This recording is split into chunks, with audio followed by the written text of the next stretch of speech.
So how are you arriving, Ria, today?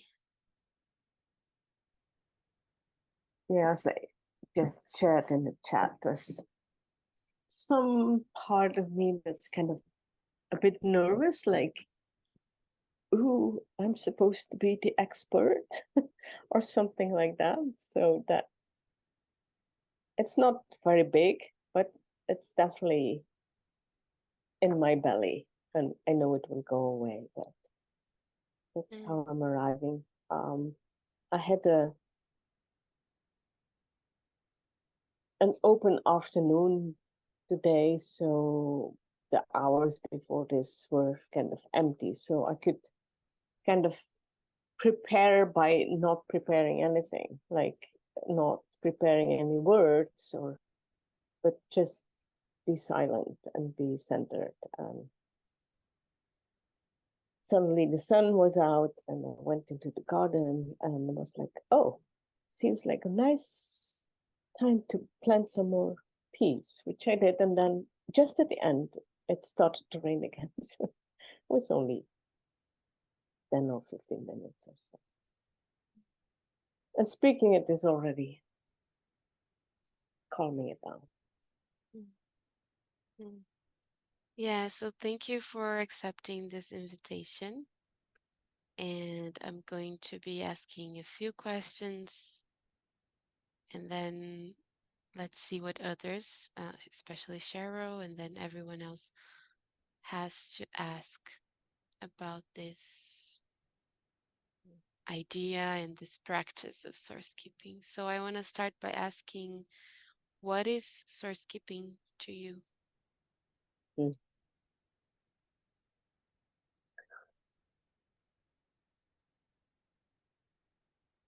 I think I want to answer that in source keeping a certain project gatherings.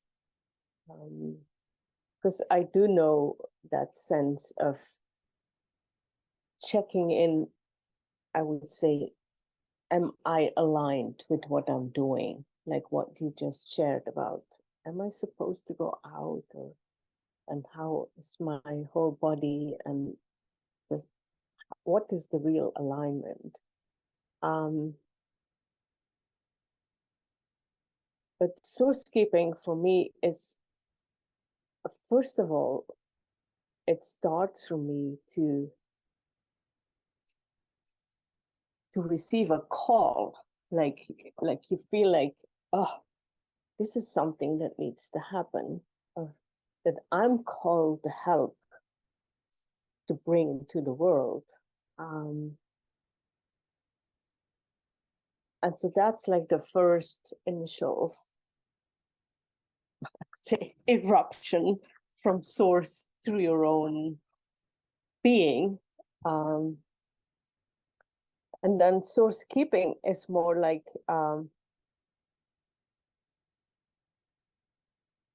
keep trying to keep that connection through the unfolding of the project. And what does it mean? I think it's a lot for me is about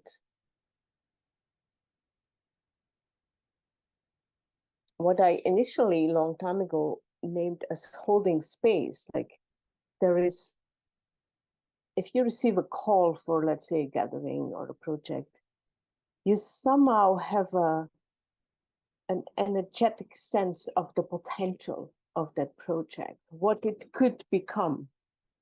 And it's not that you know all the steps to take, or it's not that you know who else will be involved or how it will actually go. But there is this sense of, whoa, there's something that could become 3D reality, and which is then only like energy in your body and energy that translates then into your mind so that you can actually articulate it to other people. Like, what is it? What is that potential that you feel or sense? And source keeping then is, I would say, keeping that connection to that initial call, to that original source of the project, to the ups and downs of the project, I would think, with stumbling and falling and not managing and all that. Thank you. That's very helpful. Yeah, keeping the connection. Yeah.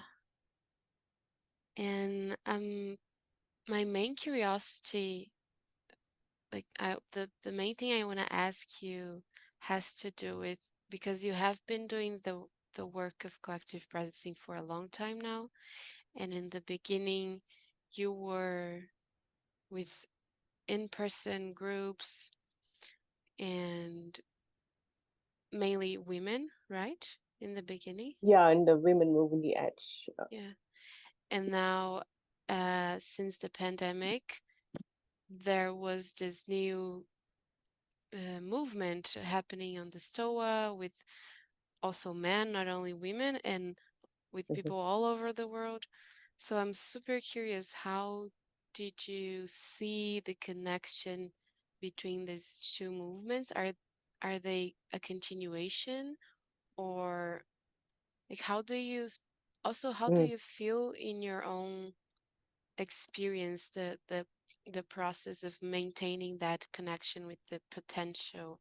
mm, Like, could you ever imagine that this was a potential, or were you surprised? Or I don't know if you could share more of, yeah. mm. So the moving the edge project, you could say, um, at at the last gathering, or let me wind down a bit. Every time after gathering, Judy and I, because Judy was my co-host, you could say, um, co-caller even, um, we would drive back from wherever the seminar or the workshop space was, and we would sense into the next gathering. And it was clear for both of us that that was the last one. So it was like finished. And I couldn't name why or anything. But that was the feeling. Nobody of us had a sense to call the next thing, the next gathering. So, okay, we left it at that. And that's gave space to write the book actually out of that whole series of events and all the records we had.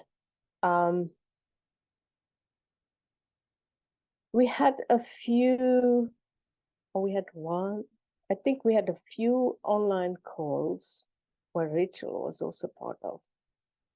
And we had one gathering, let's say, half year before COVID started. And let's say my brain lived in the idea that we would continue with face-to-face gatherings, like 3-4 days or something. But then COVID happened, and the invitation from Peter Limburg, and yeah, for the rest, most of you know the story. And I was in the beginning quite reluctant to actually doing this online for 1.5 day in contrast with the 3-4 days we always had before. It was like, I don't know if this is going to happen, going to work. But it was like, okay, it's COVID, let's try. And then David Swetlow and Kim Maynard stepped in to help co-host and find the first question and all that. So that's basically an example of how you cannot know what the form will be of that what you have sensed, what you have been sensing. I could never imagine that we would have now people like, I was just thinking, you're now in Berlin, and there is Maria Andrea in Venezuela, and Cheryl in Canada, and I'm here, and lots of people in other European and American places. It's like I could, no, I could never imagine that. And still, yeah, here we are. Mm. So maybe in the process of source keeping, a source can surprise us.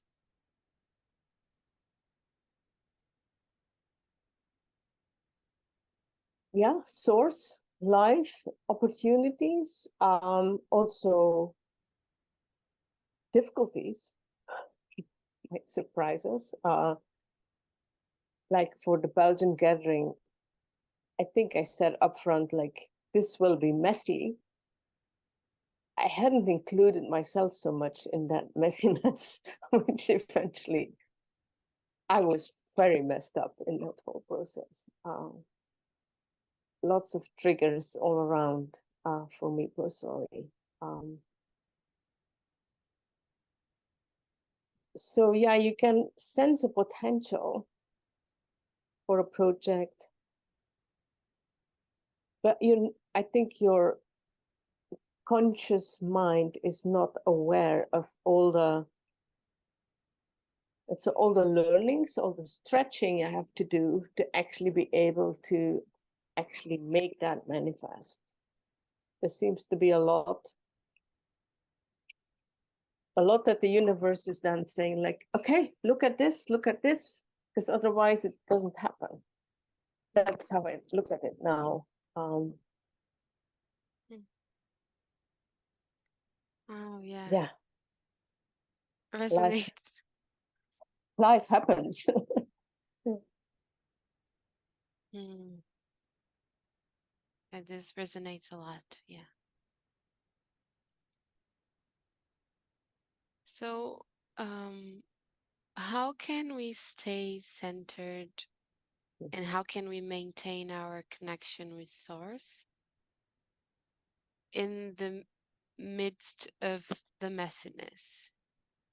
Mm, So because one thing is I will talk about my own experience also. Like, one thing for me is to have a vision of, oh, this is possible. mhm, And then having that sense of, oh, maybe this is coming from source because this really wants to happen. And then seeing all the unfolding happening easily. And then, oh, maybe this really wants to happen. And then yeah. being at the inside the manifestation of the thing, like the event is happening and I'm here and it's happening now. Um, and then it's not exactly the fantasy that I had in my mind. Um, and this is something funny in Berlin when we did participation mistake with Cheryl. One of the things that emerged was the sense that the artist in the middle was always attuning to unrelenting actuality, and that was kind of a principle for us, Mm, like to keep really attuning to what's actually happening now, what's actually happening now and now. And so how do we maintain this integrity with source mm. when messiness is happening, if that makes sense? Yeah, I think this one word answer is practice. uh, and I used to say to clients, like, we will always fall out of alignment and into patterns. The point is do you have a practice? Do you know how you can come back? Can come back to center, grounding, source, whatever you call it. Do you have practices that actually help you to do that? Because we're fallible human beings, and it will happen all the time. I think to so far as I've seen, um, things happen. You get triggered. I think that's just how it is. But do we actually realize we're out of tune or not? And do we then know what to do to actually come back to center? And if I look at the Belgian gathering, um, I somehow realized in the prep that I was not very well attuned. And I did all the best I could to come back to center every day as best as I could. But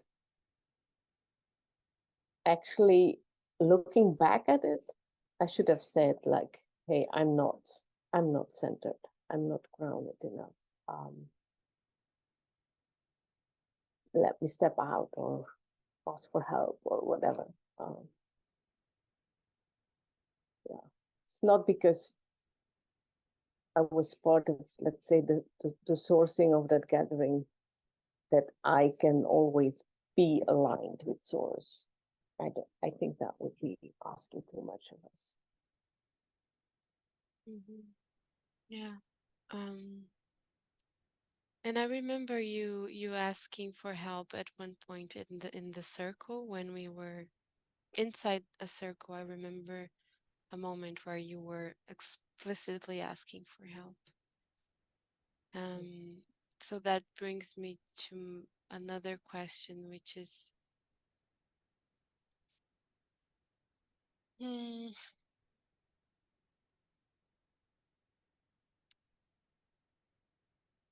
um, what are your learnings in asking for help over the years?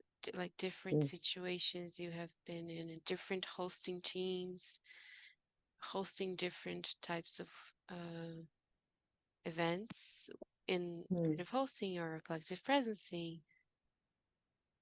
Maybe maybe you can share a little bit of your experience of asking for help or maybe best practices, I don't know. mm, And also in that process, another layer I would add in this question is the process of also setting boundaries. mm, So how do you, because sometimes setting a boundary can also be an ask for help, like please help me stop doing this, or please help me. mm, Um, yeah, whatever you have to share around mm. that. Um, I would say up till a couple of years ago, asking for help was really not my strong point. Um, because because I'm the eldest of five, because I'm trained that way, because yeah, I know a lot. But that has slowly but surely the controlling part has been weakened over time, and so I think I'm way more at ease to do that. And let's say if I look back at hosting teams of other gatherings or trainings or whatever, the difference with the gathering here, I think when you're in a hosting team, let's say of an art of hosting training, it's also 3 days training, 1 day or 2 days prep. So it's also a long process. I think we were pretty good with the teams that I was in to say like, oh, I don't feel well today, or I don't feel strong enough to give that teaching, or um, that was kind of easy to ask for help or give the boundaries, or I cannot stay for the debrief or whatever. Um, that was part of that culture. Um, I think in the Belgian gathering, what was different that I actually shared it with all of you also, because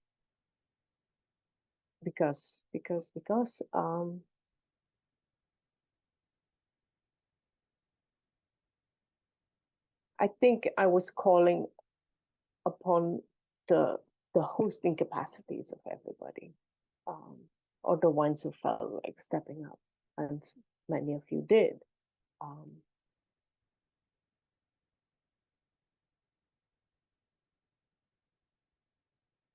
yeah, you asked another question: setting boundaries.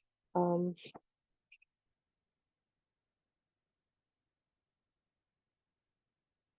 as I mentioned, I was triggered in different ways, in the in the preparation time and in the gathering itself, and kind of, I think, lost my connection to source really, for at least for a couple of weeks. And I think my final decision to set a boundary towards Simon was like, okay, I'm reconnecting with the work I need to do from source. And I make that more important than my, let's say, personal attachment to a relationship. That was very difficult, but it was really right, and it felt really good to do that. I mean, in the end, I mean, not in the moment of doing it, but that's for me is the most difficult boundary I've ever needed to set. That was, yeah, it was. I don't have even an English word to express how difficult that felt for me to do. Um, but it felt like if I'm really, really true to myself and to the work I have to bring into the world, that is what I need to do. Um, yeah. So I don't have much. There's one other example around boundaries that comes to mind is like in the physical gathering we had in, I think in November before Corona started, which was also in Belgium. There were lots of protections on the hosting team and on me, like, hey, are we allowed to do this in collective presencing, and are we allowed to do that? And I know it was probably a bit triggered still, but I know that at some point I said, like, I'm not going to give anyone permission, because what this whole thing is about, collective presencing, and its self-organizing structure, is actually that everybody steps up to initiate, to make a proposal, to, like you did with this series, like you stepped forward and said, no, that's what I like to do, that's what I feel called to do. That was kind of another boundary, maybe, something like that. I remember that moment. Yeah, yeah. I'm asking about boundaries because I found out that setting good boundaries is a very key practice inside what I'm calling source keeping, because Mm-hmm. I also see myself like as a guardian of certain values or principles that I'm trying to follow, because it's not like, oh, anything is possible, anything is, well, no, there is a certain like being firm and being assertive and saying sometimes no, that's not the invitation here, and that's not Uh-huh. what I want to do. So, and yeah, that's why I'm asking about this. Yeah, yeah. And in that book from that is based on the work of Peter Koenig, written by Tom Nixon, and that's called Working with Source, which goes into working with source in companies.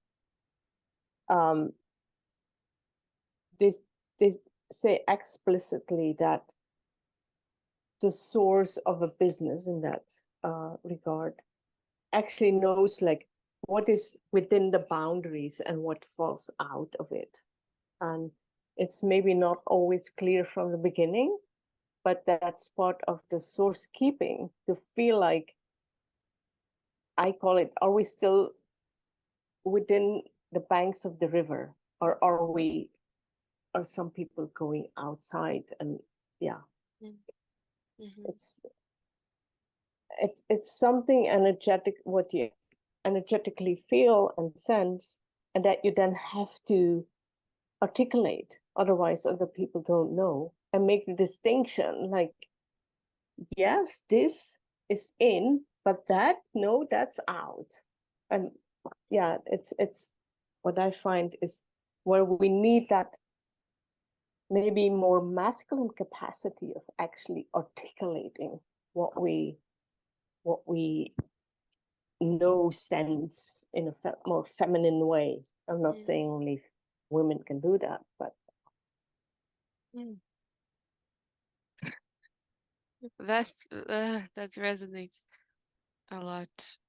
uh, Yes, and I think for me is knowing that I I give myself permission to say no, this is not within the boundaries of what I am source keeping here. If you want to do something else, if you want to, you can do outside of my source keeping capacities. And that's what sometimes can be seen also as a like oh especially with women, like like oh, the bossy person or woman, and I what comes up now is I think it was a propaganda that I think, I'm not sure, I think it was Beyonce saying, I'm not bossy, I am the boss. So this assertiveness of really owning the power, and which I think it's very edgy for inside our culture to hmm, recognize someone that, oh, that person is really owning their power. And um yeah, so my last question is, so how do you balance, um because you mentioned also, like in the beginning, you didn't see the stoa sessions, you were skeptical about the format, but you were open, and then now mhm, you're, how do you see what's happening now in the community, in the global community? Now it's a global community, uh, or becoming global at least. mhm, What do you, when you see the community and what's happening inside the community, do you see what else do you see it's possible now, from your source keeping perspective? mhm, And what do you listen as the needs of that community? And uh-huh, then how do you balance your vision, like what you see and what you hear from the community? mm.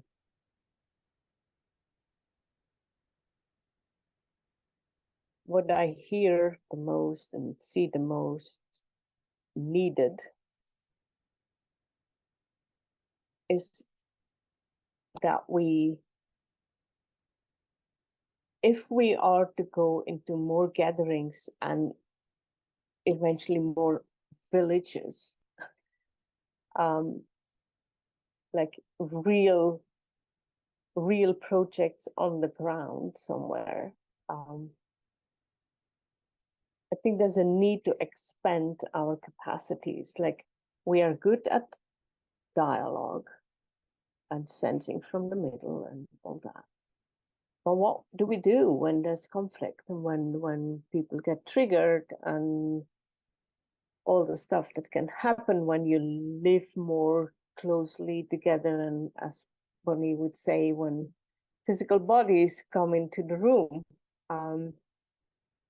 And we are looking and we are developing, like, what is a format, a protocol, another practice that has the quality of collective presencing, as I would name it, but can actually deal with conflicts or tensions. And looking with Rachel and Rebecca and Brandon into, can we develop a protocol? Like, these are the steps, this is what you should do, this is what you don't do, like we have for us a collective presencing dialogue session. Or we'll see. We also started just now, we will start, like, opening back the Belgian gathering field, and see, like, what still needs to be processed, what needs to be spoken, how can we do that? And we will start with conversation with Cheryl and Nick and myself as the initial hosting team. And we do know that we want to make it all transparent. So whatever conversations we will have, we will record it and share it with all the practitioners. How the process actually is going to go, I don't know. But it seems that there was, maybe answering a bit Eric's question about, seems like autumn and winter was like a retreating time also for myself personally, and kind of nurturing time, processing time, and as if there's more capacity now to look at, hey, what was happening, what could we have done differently, or maybe we couldn't and we just need to learn now from what happened. So that's what I see, that as a big need. And one of my ideas for the village was, the Belgium gathering, was that, how do I say that more people would sense, like, I need a yoga session this morning, so I'm going to do it, organize it or announce it, and everybody can join. Or I need a singing session, or I need something, but then open up that for others to join in, so that coming back to alignment, to grounding, to centering, would be shared more as invitations by all of us, or most of us, or and that didn't happen much. I mean, I think, oh, Susanna disappeared. Susanna did a lot of individual sessions with people because people asked for it, but yeah, I think we can grow into that more. That's what I would hope. That taking care for one's own and each other's alignment. Yeah, thank you, Ria. So I'm gonna open up to Cheryl now if she wants to ask any questions.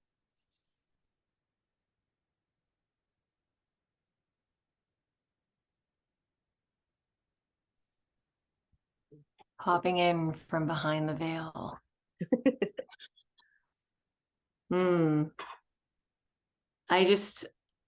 I'll pop in also to say that there's something happening in my body right now that feels so,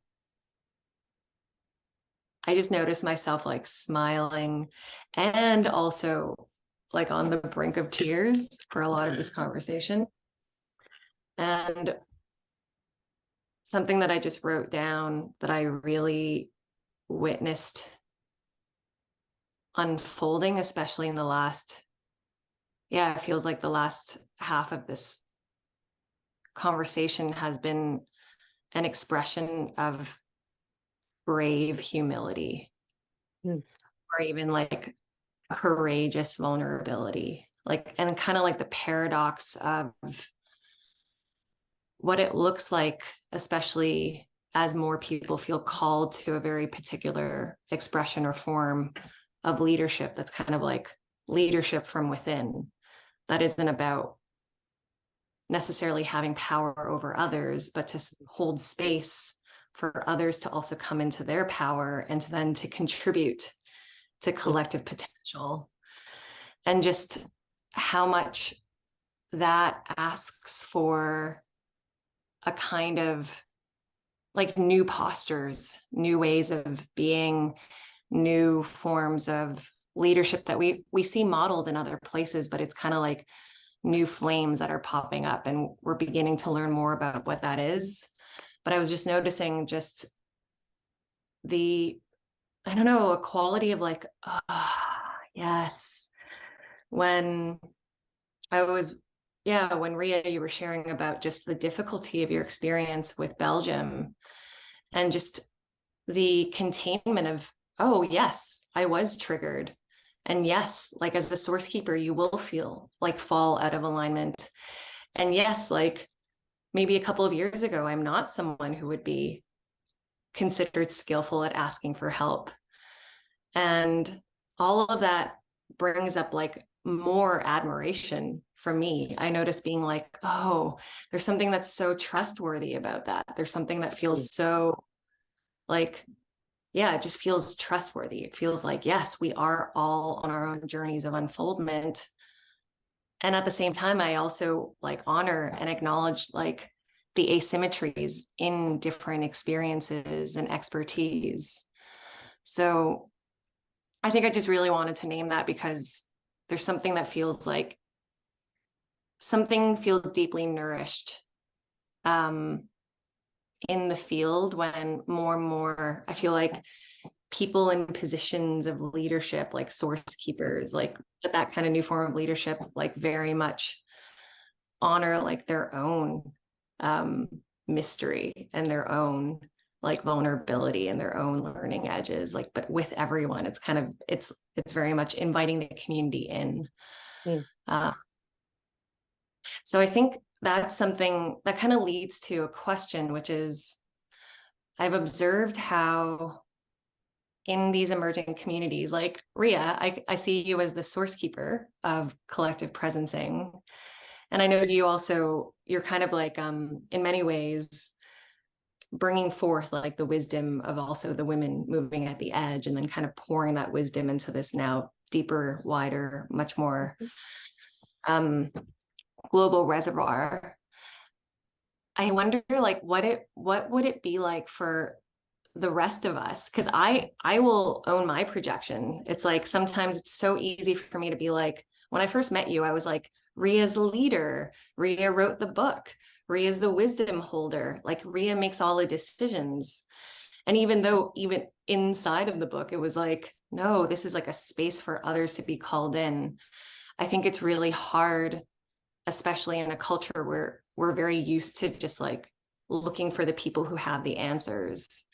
And there is like a desire sometimes to kind of like give away our own power and let someone else like decide or choose for us. So I guess my question is, what do you sense is beginning to happen with new forms of like power, new forms of like something like a new form of like power reconfiguration or new flows that isn't like hierarchical, but it also isn't pretending to be flat. Like it isn't pretending to like everyone's exactly equal and exactly the same. But there's like something else that feels like it's wanting to happen around that way of, yeah, just like power. So I don't, that's my question. Like, what are you beginning to sense around that? Mm.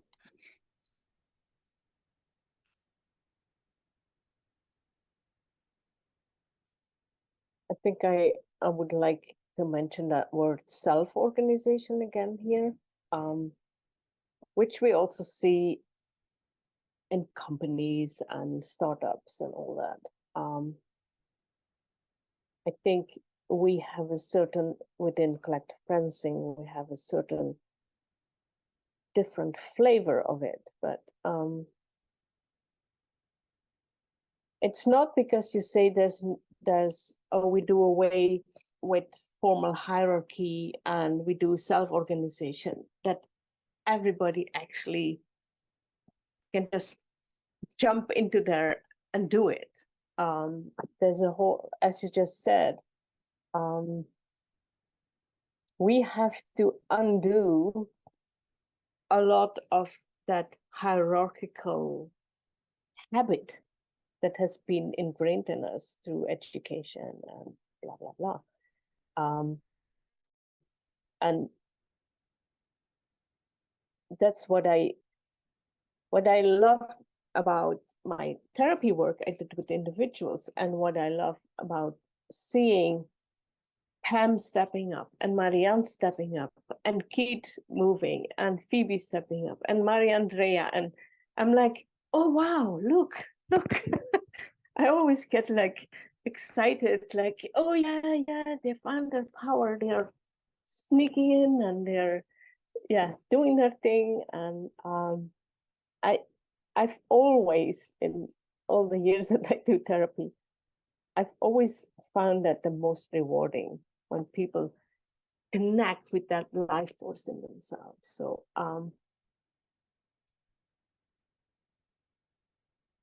and what we have to see is that there's different roles to take in a self-organizing team, let's say community. Let's say what Keith knows and what his expertise is, or what Phoebe knows from her year-long training in a tradition that I hardly know anything about. So there's that learning that each of us has that pure, unique contribution to make. And I happen to be the source keeper of the collective fencing field, but that's only one role. It's just source keeping on my own, nothing will happen if not others also do something and join in and yeah, all that. Like just Amanda with this series, little series, really easy to do actually. But you have to do it and you have to prepare yourself and you have to organize and you have to make some calls. And yeah, it's, I see that as a movement of in professional and working company environment. They call it adult to adult relationships. Like there's not the child's parent is like waiting till the boss is saying what needs to happen. But hey, this is a collective playing field.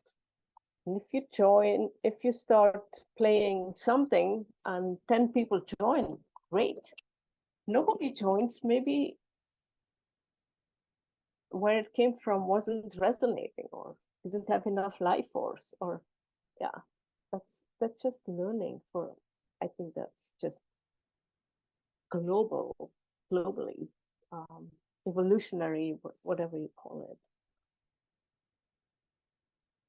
Yeah, everybody can step into their own power actually.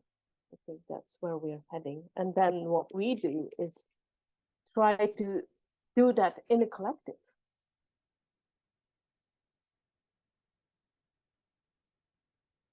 Like by now we know if it's about money and abundance, oh, okay, we turn to Nick because that's his thing. Yeah. And so on and so on.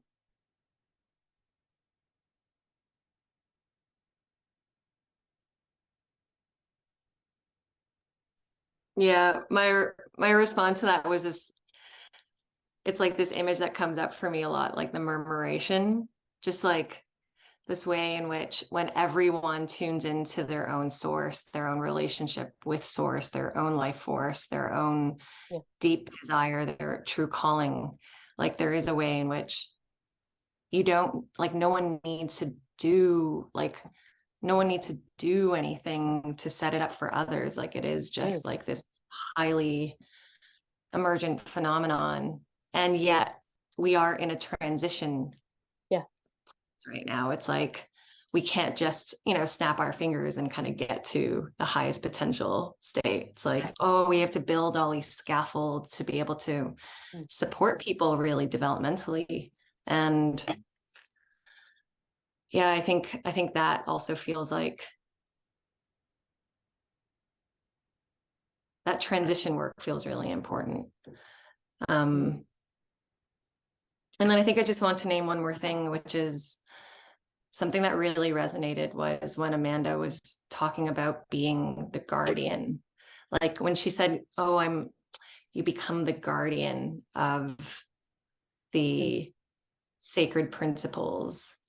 And there was something like, I think maybe when we, like just the mystery of what it means to be source keeping and what it means to be, like, it feels often like it's like you're holding something sacred. There's like this fire that you have to keep alive. And at the same time, and this is probably something that I think this came from Benita Roy, but she'll talk about how the source keeper is responsible for the starting conditions of the pattern. So maybe like for me, it's like Participatio Mystique had like the starting pattern of 3 principles that I knew I had to guard. Or like another thing, I might have a different kind of seed or pattern. But I think I'm curious actually. Yeah, it's like what is the responsibility of being true and are also articulating to everyone, like, these are the protocols, these are the sacred principles, this is like the minimum, it's emergent, and yet here's kind of like the pattern and the structure by which we're also emerging together. And that feels like it's like the tension between emergence, but also like it's emergence from like nature's laws. Oh, I just came up with another quote, like Benita Roy, she calls like nature, like laws are nature's promises.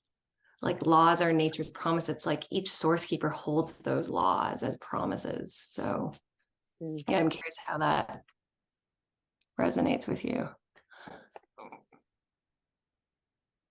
I want to tie it with how we do a dialogue session of 1.5 hours or 2 hours. Okay, we know the principles, we know the protocol by now. We've done it so many times together. And what I was answering to one of Amanda's question is like, what else do we need for, let's say, collective presencing culture, not just a dialogue session, but a culture that we can live with.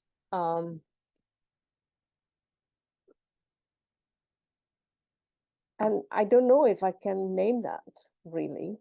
Self-organization is one of them, I think. Having some practice around how to dig tensions that is in, as I call it now, which is in service of the whole, and not just, oh, I have something going on with you, you annoy me in this or that regard, and let's talk it through. But I think there's way more that can actually be revealed through that. That is actually in service of the whole. And I'm not sure what else I can name at the moment. Embodiment, of course. Link with nature, the land. Yeah. I mean, kind of obvious things, I think, for most of us. But I don't have them like a list in my head.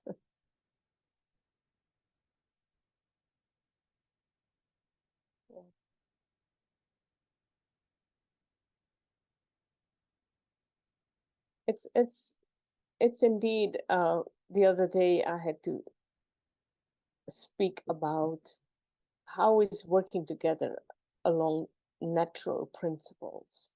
I think that's maybe the question that we hold.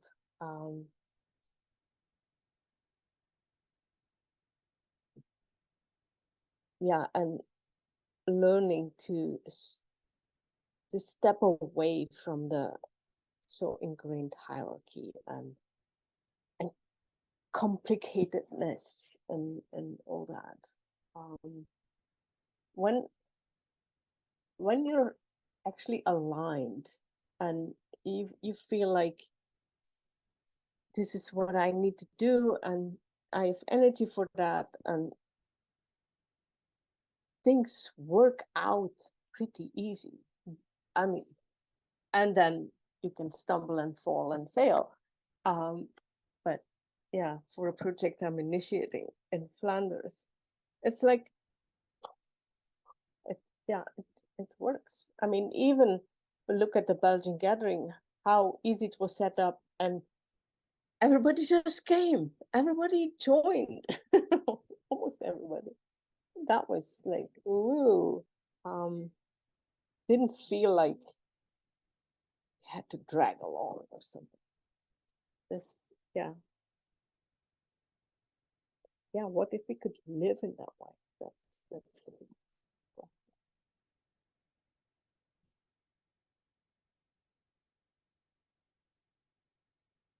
Thank you. I'm good with questions.